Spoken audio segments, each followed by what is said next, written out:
ახლა თქვენ ხედავთ როგორ მოძრაობენ ქათმები გვირაბში.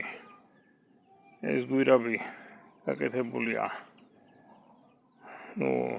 მეტალის ავთულისაგან და გარდა ამისა ყოღოების ბადისაგან. ხედავთ ხო? აი ახლა ეს ადგილი მაგალითად ბოსტანში უკვე გადაპარსეს თუ აქ რაიმე სარეველა იყო ამ ადგილას შემზე უკეთ გამარგლეს. პატარა ადგილები რჩება სადაც გვირაბი არ წუდება, აგერ ყვინჩილა ბალახობს, იღებს ვიტამინებს შეიძლება ითქვას.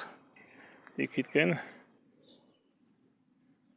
რამდენიმე ქათამია შემძურალი ეს მეორე ეხლა ხანს გადავაადგილე და ამიტომ ჯერ ერთი შემოძურა ამაში. ასე ბოსტანი იმარგლება ჩემზე უკეთ, გარდა ამისა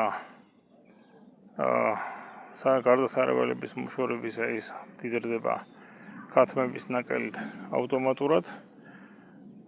პრინციპში აქ კიტრების ფესვების არეში საკმაოდ ბევრი ნაკელი ხვდება დასრულიად ბუნებრივად, ისე რომ მე არ მჭირდება ხელის განწრება. რა თქმა უნდა, ამისი გაკეთება ერთხელ საჭიროა და შემდეგ გადაადგილებაზე რაღაც გარკვეული დრო მიდის, სადღაც 40 წუთამდე მეხარჯება, რომ გადავაადგილო ერთი კვალიდან მეორეში.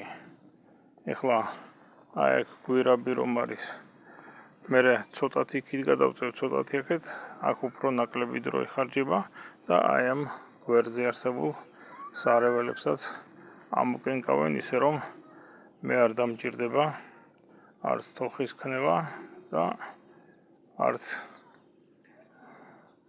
რაიმეთი დაფარვა ვთქვათ შავი ცელოფნით და ასე შემდეგ. ასე რომ ფორმაკი საქმე კეთდება აი ამ გვირაბით. ფრინველი ბალახობს, მიირთმევს ძალიან ბევრ მცენარეთა მავნებელს. გარდა ამისა სარეველას, როგორც მოგახსენეთ, სარეველებს გვაშორებს და ამას აკეთებს, რა თქმა უნდა, ჩემზე უკეთესად.